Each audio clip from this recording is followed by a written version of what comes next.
Bonjour chères auditrices et auditeurs de Home Radio. Nous sommes aujourd'hui, je dis nous parce que nous sommes plusieurs aujourd'hui, il y a Laurence, il y a Dalila, et nous sommes donc aujourd'hui en compagnie de l'ufologue David Marchand. Et David a plein de choses à nous dire. Bonjour David. Bonjour, et merci de m'avoir invité à votre émission. Alors qu'est-ce que c'est qu'un ufologue ? Alors, ufologue, c'est enquêteur de terrain, entre autres, sur le phénomène OVNI. Donc, à la base, c'était à l'époque de Jimmy Gueux, un ufologue assez réputé français. Alors OVNI, c'est... Alors, objet volant non identifié, voilà. Et il y a aussi les OANI, les objets aquatiques non identifiés. Ça existe aussi. Des ovnis qui sont sous-marins, quoi. D'accord, c'est ce qu'on connaît sous le nom de soucoupe volante, entre guillemets, ça, voilà, c'est pour ceux qui ne connaissent pas les appellations. Les témoignages avaient beaucoup de formes de soucoupes. Ça a évolué un peu bizarrement, en fait. On dirait que le phénomène évolue en même temps que les époques. Est-ce que c'est... Il y a certains ufologues actuels qui pensent que ça peut être de la sémiologie, c'est-à-dire le langage des signes et tout ça. Donc, vous avez notamment l'ufologue Eric Zurker, qui fait des travaux très intéressants. Et lui, il parle de mimétisme et de polymorphisme kaléidoscope. C'est-à-dire qu'en fait, apparemment, le phénomène aurait tendance à se transformer.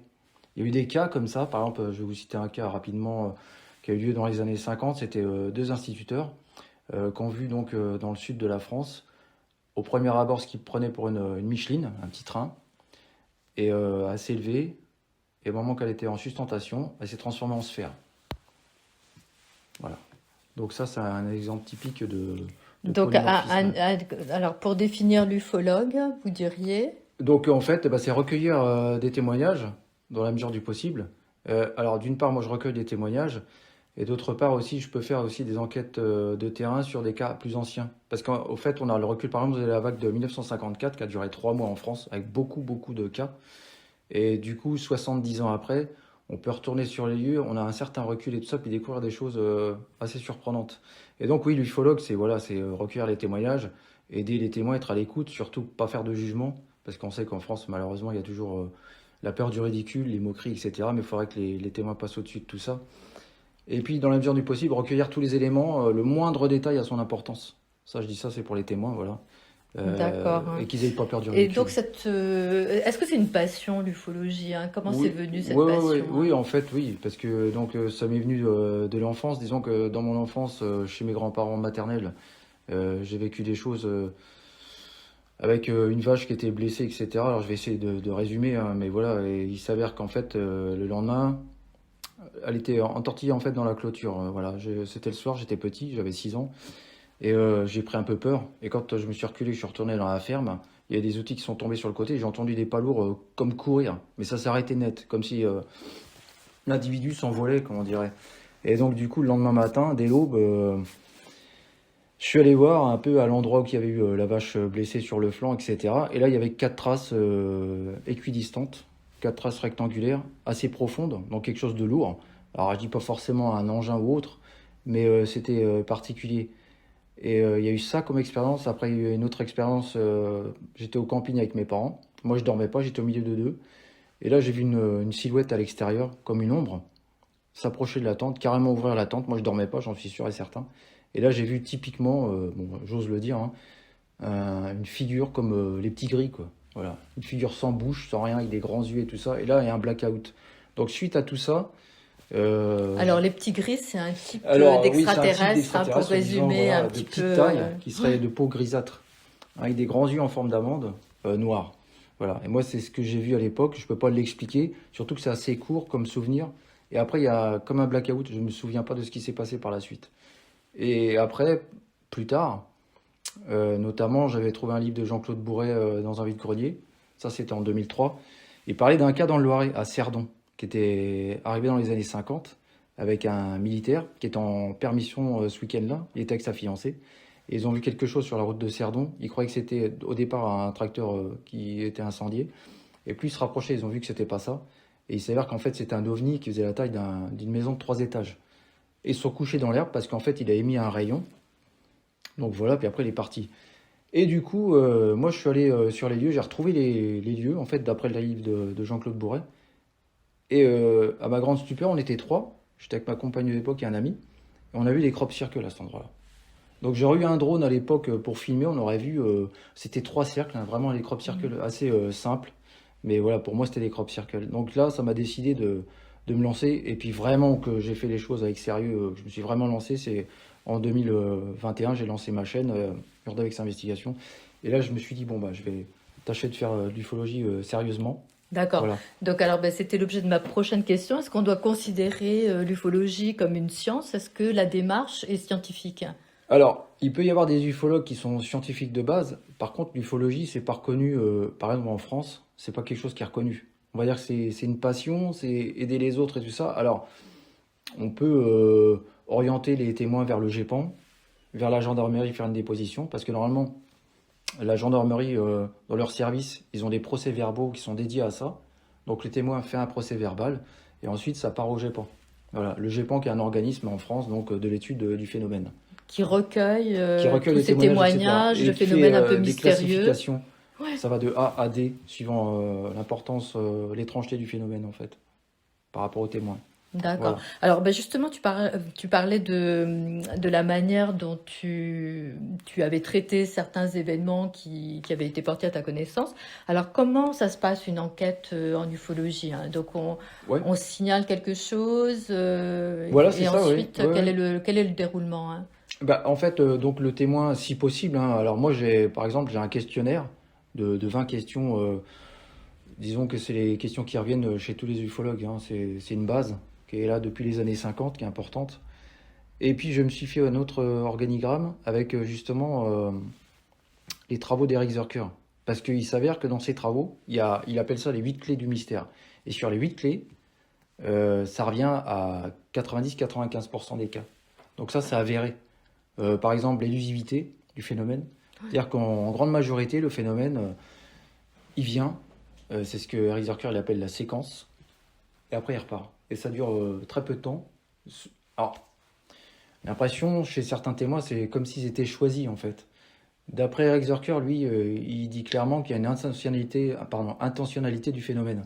C'est-à-dire que vraiment, c'est pas dû au hasard. Voilà. Et en plus, ça touche toutes les classes sociales. C'est pas spécialement, je sais pas moi, un ingénieur ou un chef d'entreprise. Non, ça peut être un agriculteur ou autre. Et même des personnes qui sont pas du tout ouvertes à ces choses-là. Et il s'avère que ça Et change leur vie qui souvent. aurait un point commun quand même entre elles ou pas du tout, hein? Bah non, c'est ça qui est C'est bizarre. des profils Il est complètement différent. diversifiés. Ouais, et, ouais, ouais. C'est ça qui est étrange.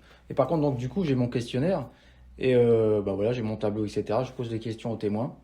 Et c'est pour ça que je dis chaque détail a son importance. Alors on essaie d'éliminer au fur et à mesure parce qu'il peut y avoir méprise, surtout à l'heure actuelle. Vous avez par exemple Starlink avec le train de satellite. C'est vrai que quand une personne n'a jamais vu ça, moi je me rappelle, je l'ai vu la première fois, il était 5 heures du matin. Alors devant chez moi, j'ai un large champ de vision. Et je l'ai vu passer, c'est vrai qu'on dirait un train dans l'espace, hein. Vous avez le train de satellite qui passe comme ça, qui fait des circuits et tout ça. Bon, ça peut surprendre. Donc il faut éliminer tout ça, il faut éliminer ISS, les phénomènes astronomiques, naturels, etc. Et une fois qu'on a éliminé tout ça, bon bah là, on commence à approfondir la chose.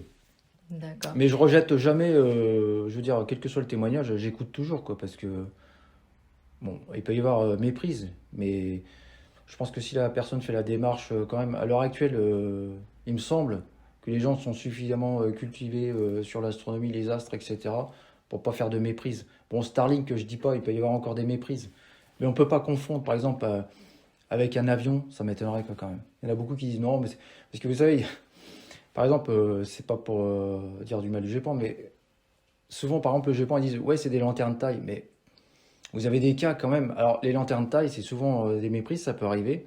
En fait, elles sont lancées, et puis avec le vent, au loin, on peut avoir la sensation qu'il y a un mouvement. Mais c'est toujours dans le même sens, c'est-à-dire que le vent va porter l'objet à peu près dans le même sens, etc. Et bon, quand c'est non, quand c'est une observation assez solide, je dirais, je pense pas qu'il y ait méprise, mais bon, après, je peux Alors, pas est-ce qu'il y juger. a des mots spécifiques qu'on utilise justement au niveau de l'ufologie? Je pense Oui, voilà, alors vous avez, observation. En fait, ouais, on parle d'observation. Quelque c'est chose s'est ça. passé, a été observé. On Voilà, parle de ça. il y a des classifications. Alors en fait, elles ont été établies par Alan Hynek, donc c'est un astronome américain. Donc en fait, il avait collaboré au projet Blue Book. Donc c'était un projet américain des études de ces choses-là, de ces phénomènes. Et justement, lui, au premier abord, il prenait pas les choses sérieusement. Il prenait ça un peu par-dessus la jambe, on va dire. Et notamment, il disait souvent la conclusion, ouais, bah, c'est les gaz des marais ou des inepties, pareil, quoi. Et finalement, il s'est rendu compte qu'au fur et à mesure de ses enquêtes, il y avait vraiment quelque chose. Et c'est en 72, donc, qu'il a créé une classification. Alors, ça s'appelle les rencontres rapprochées. Alors, maintenant, ça va jusqu'à 7. Donc, la rencontre rapprochée du premier type, c'est-à-dire que la personne observe un objet qui semble quand même solide à peu près moins de 150 mètres du témoin. Ça peut être un témoin ou plusieurs témoins. Après, la rencontre rapprochée du deuxième type, là, c'est que l'objet a atterri, a laissé des traces au sol. La troisième type, là, c'est carrément, donc l'engin il est posé C'est comme avec des dans le entités. film de Truffaut où il joue de la Voilà, c'est ça. musique, c'est ça? Ouais, Où il y a avec Spielberg, là, ouais, voilà. il y a une interaction en C'est fait ça, voilà. entre. Ouais, ouais. Avec les entités autour, justement. Ouais. La troisième type. Et il faut savoir que dans la vague de 1954, en France, qui a duré 3 mois, il y a eu beaucoup de rencontres rapprochées du troisième type. Voilà. Ça a duré 3 mois en France. Et il y en avait dans toutes les régions, quoi. Bah, y compris ici dans le Loiret, hein. Voilà, alors ben, c'était l'objet d'une de mes questions, parce qu'il y a beaucoup de phénomènes justement dans les départements 45 et 89, Ah oui, puisque oui, il y en a eu quelques-uns. D'ailleurs, là, j'ai fait une enquête vous avez dit récemment. 89, Donc, un cas qui est arrivé le 18 mai 2025. Alors, en plus, le témoin, je le connais, c'est quelqu'un de sérieux. Il a tout de même 25 ans de carrière dans l'aéronautique, armée de l'air. Donc, il a été dans les forces spéciales et après, il était mécanicien aéronautique dans l'armée. Donc, il connaît bien tout ce qui est aéronef, évidemment, hein. Et donc, lui, à la sortie donc, de Sainte-Geneviève-des-Bois, direction Nogent-sur-Vernisson, bah, après qu'il ait franchi le stop, il y a une sphère qui l'a suivi en fait. Et vraiment là en sustentation au-dessus de la route, hein. Donc c'était à peu près à 3 mètres, entre 3 et 5 mètres derrière sa voiture. Ça l'a suivi tout le temps. À un moment donné, elle s'est arrêtée sur le bas-côté, là où il y a une ferme. Et à proximité d'un pylône, lui s'est jamais arrêté en fait, hein. Il a ralenti sa voiture mais il l'a pas arrêté. Là, elle a constaté à proximité du pylône que la sphère a quadruplé en intensité lumineuse. C'est devenu énorme, énorme. Il m'a dit que ça a éclairé tout l'environnement comme en plein jour. Voilà. Et après, elle est revenue sur la route. Elle l'a suivi de nouveau jusqu'à l'Arboretum, qui est à proximité du rond-point à Nogent-sur-Vernisson, là. Et là, en fait, bah, elle est partie à toute vitesse voilà, dans le ciel. Et il ne peut pas l'expliquer, quoi. Surtout qu'il a l'habitude des aéronefs. Et là, c'est... Et donc là, c'est un exemple de rencontre de quel type? Alors là, c'est du premier type, Premier type. parce qu'elle n'a pas atterri. Ça aurait pu être presque deuxième type, mais il semblerait qu'elle n'a pas atterri. Moi, je suis allé voir sur place. Oui, il m'a dit qu'elle a fait comme une pause sur le bas-côté à proximité d'une ferme. J'ai pas vu de choses bizarres. Alors, j'ai regardé aussi s'il y avait eu des coupures de secteur ce soir-là. Il n'y a rien eu, comme elle était à proximité du pylône. Mais non, il n'y a rien eu du tout. Par contre, bah, ça reste inexplicable. Et en plus, ce qui est étrange, c'est que son cas ressemble comme deux gouttes d'eau à un cas qu'a enquêté Eric Zurker en 1960. Enfin, le cas date de 76. Eric Zurker, il l'a enquêté au début des années 90, il me semble. Mais ce cas, donc, c'était à Barème, dans le sud de la France. C'était une artiste peintre qui a une sphère de couleur verdâtre, qui l'a suivi, pareil. La sphère, elle est carrément venue à côté de sa voiture. Elle a expliqué, la dame, elle aurait pu baisser la vitre et toucher la sphère tellement qu'elle était à proximité. Et quand la sphère s'est approchée, elle a vu qu'à l'intérieur, c'est ça qui faisait du vert. Il y avait comme des filaments, etc. Mais elle a dit que c'était magnifique. C'était limite artistique, quoi, ce qu'elle a vu. Et après, la sphère, elle est repartie. Et la sphère, ensuite, elle a été suivie par 2 gendarmes en moto. Ouais. Et elle est repartie dans les montagnes. Et donc, du coup, son cas, mon témoin, là, il ressemble énormément à ce cas-là, quoi. Donc, vous voyez, il y a des corrélations, en fait, avec d'autres cas dans l'histoire. C'est ça qui est étrange. Des fois, il y a des choses qui reviennent comme ça. Et le fait qu'il y ait pas mal de centrales nucléaires justement dans le 45 notamment, est-ce que ça peut expliquer aussi le fait qu'il y ait beaucoup de phénomènes étranges dans le 45? Bah, dans le 45 et dans les autres En tout régions, cas, en en fait. matière d'ufologie. Oui, hein. oui. Parce qu'en fait, bah, ça, je pense que maintenant, c'est clairement établi qu'il y a un lien entre les centrales nucléaires, les sites nucléaires, et même, il y a eu des cas où il y a eu des ovnis qui ont été aperçus sur des sites qui allaient être un futur site nucléaire. Carrément, c'était en construction et il y a eu des Comme si observations. c'était surveillé, en fait. Exactement, Voilà, voilà. comme s'il y avait une Ouais, ouais. surveillance par rapport Donc à... oui, il y a un lien. Ouais. Ouais, ouais. Et bien souvent, en plus, par exemple, j'ai enquêté sur un cas. Là, c'était en Normandie, le témoin. Il était à Fécamp et il a vu un triangle énorme. Et quand le triangle est parti, et la direction, moi j'ai regardé sur la carte, etc. Et il s'avère que la direction que le triangle a prise, c'était en direction du site nucléaire, à proximité. Donc ça revient fréquemment quand même les sites nucléaires. Oui, c'est quand même Il y a des un lien, choses je pense. qui... Et dans le Loiret, oui, bah, il y a eu la vague, comme dans toute la France, au-dessus de Dampierre, hein, comme dans d'autres régions de France sur les sites nucléaires. Alors ils ont appelé ça la vague de drones. Mais moi j'ai relevé des cas, des témoignages dans cette vague là qui était en 2014 je crois. Et du coup c'était bel et bien autre chose que des drones, hein. C'est des triangles énormes, etc. Il y a notamment un site où il y a l'agent et le chef, ils ont filmé carrément qu'un téléphone l'OVNI. Et c'était un énorme triangle, quoi. Ça ressemblait pas vraiment à un drone, quoi. On sait pas ce que c'est en fait, hein. Ouais. Donc voilà. Alors, les gens qui sont intéressés par l'ufologie, Oui. par toutes ces choses assez mystérieuses, etc., comment ils peuvent vous contacter s'ils ont envie de témoigner, par exemple, ou s'ils ont envie de suivre vos investigations? Comment ils font, hein? Alors déjà, s'ils veulent suivre les enquêtes que je fais, donc je les mets sur ma chaîne YouTube qui s'appelle Urdavex Investigation. Donc, Urdavex Investigation. Ouais. Voilà, ça c'est la chaîne. Urdavex. Alors pourquoi ce nom? Parce qu'en fait c'est un mix entre mon prénom et l'urbex, parce que j'avais fait quelques urbex avant. Voilà pourquoi j'ai appelé ça comme ça. Et du coup après ils peuvent me contacter s'ils veulent aussi en message privé. Donc à urdavex@gmail.com. Ou D'accord. même à mon mail Orange aussi, c'est david.marchand0186@orange.fr. Voilà, ça ils peuvent me contacter. Et j'ai créé aussi un groupe sur Facebook consacré à la chaîne et tout ce qui est mystère, etc. Donc mon groupe, c'est un groupe qui est libre. C'est-à-dire que c'est pas un groupe privé, donc n'importe qui peut venir le rejoindre. Peut venir Et voilà, s'informer, voilà, ouais. savoir. Alors, qu'est-ce que vous publiez en général sur Alors ce moi je groupe, publie, hein? on va dire Les, ces derniers les- temps, c'est surtout sur l'ufologie, mais ça peut être d'autres mystères. Et j'ai d'autres personnes qui me publient des choses. Moi je suis ouvert à, bon, voilà, sur le groupe à tout ce qui est mystérieux, ça m'intéresse, quoi, voilà. C'est pas forcément que l'ufologie, quoi, voilà. Donc, c'est vraiment ouvert. Oui, oui, c'est Voilà, ouvert, on peut s'y ouais. exprimer, on peut venir Oh chercher oui, aussi des avec plaisir, ouais. informations. Et voilà. Et en tout cas, pour ce qui est témoignage, on peut aussi vous contacter. Oui, Parce que justement, dans votre démarche, je crois qu'il y avait aussi une idée de bienveillance oui, bien sûr, parce dans que l'écoute apportée c'est ce que je disais au début à de, ces voilà, témoignages qui oui, peuvent oui. Parce qu'en fait, vous ayant arriver, été hein. témoin, alors oui, j'ai pas précisé mon autre cas que j'ai eu en 2017, mais disons que ayant été témoin moi-même, je peux que comprendre ce que ressentent les témoins, et je suis toujours à leur écoute. Et vraiment, j'insiste là-dessus avec bienveillance, avec empathie. Je sais que quelque part, ça les libère d'un poids de pouvoir en parler, parce que c'est pas toujours évident, même au sein de la famille. Moi, je vais vous dire, même au sein de ma propre famille, j'ai des personnes qui sont ouvertes sur le sujet, d'autres non. Je vais pas parler de ça dans un repas de famille, quoi. Voilà. Donc je sais que c'est difficile. Donc c'est pour ça que j'insiste là-dessus. Non seulement, bien sûr que leur cas m'intéresse pour éventuellement enquêter dessus, mais en premier lieu, c'est de les écouter, de savoir ce qu'ils ont vécu et tout ça, et de les rassurer aussi parce qu'ils sont pas tout seuls. Quel que soit le cas de figure de leur observation, il y a de grandes chances, il y a des similitudes avec d'autres cas, de par le monde, je dirais même pas qu'en France.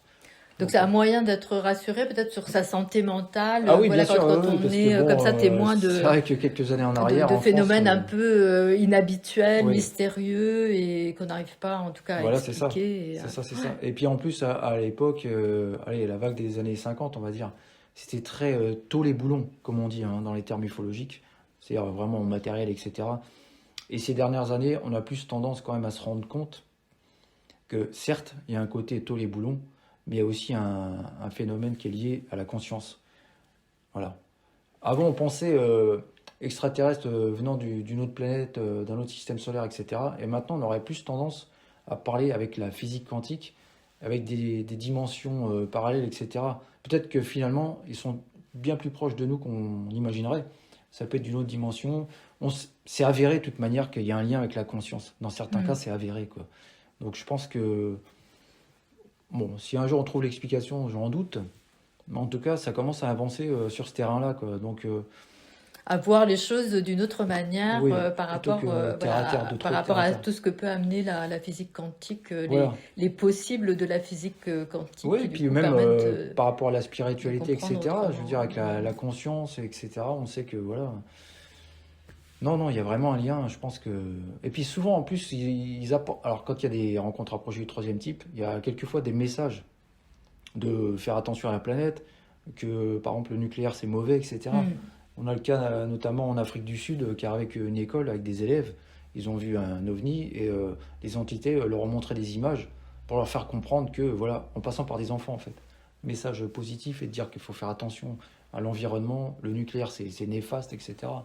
Voilà, il y a quand même, je pense que ce phénomène, il a quand même, malgré tout, bon, après, je C'est parle un pas peu, des ans. ça rejoint un peu les paroles des peuples autochtones, justement, d'Amérique latine Oui, oui, bah justement, voilà. ou d'autres continents, en fait, Ouais, qui ont toujours ce message de il faut prendre soin c'est de ça. notre planète, quoi. Et en plus, il y a Mm. des peuples comme ça qui sont beaucoup plus ouverts à ce phénomène, d'ailleurs.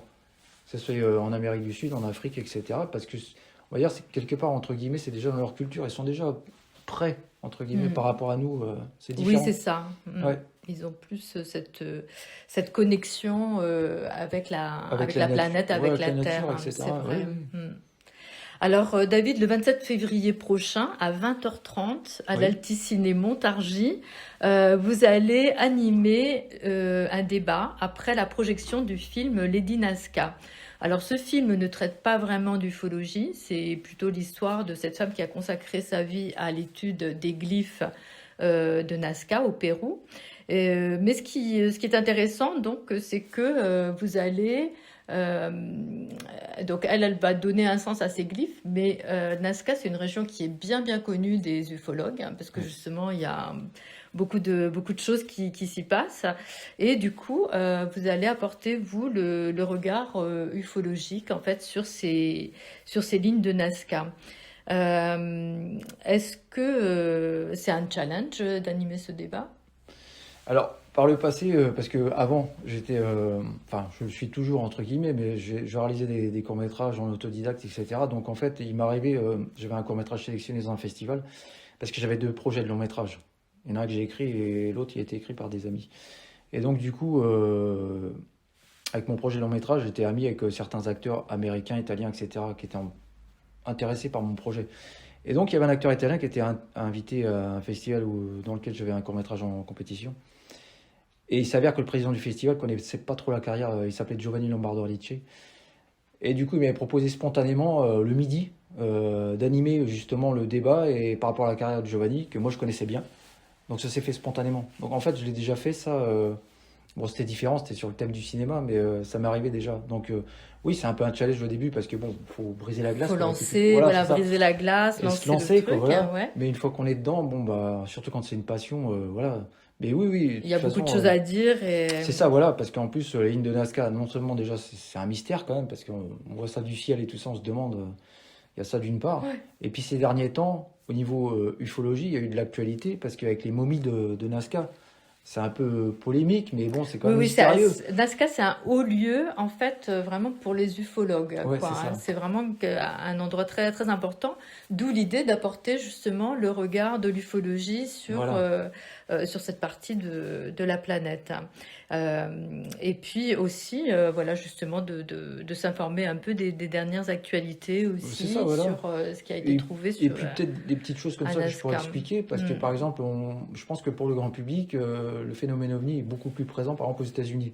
Mais c'est une idée reçue, parce que justement, les précurseurs, ça a été en France, avec Flammarion.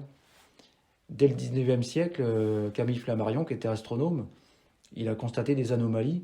Il appelait ça les bradites. En fait, c'était. Alors là, on peut pas dire que c'est un avion. Les dirigeables étaient extrêmement rares.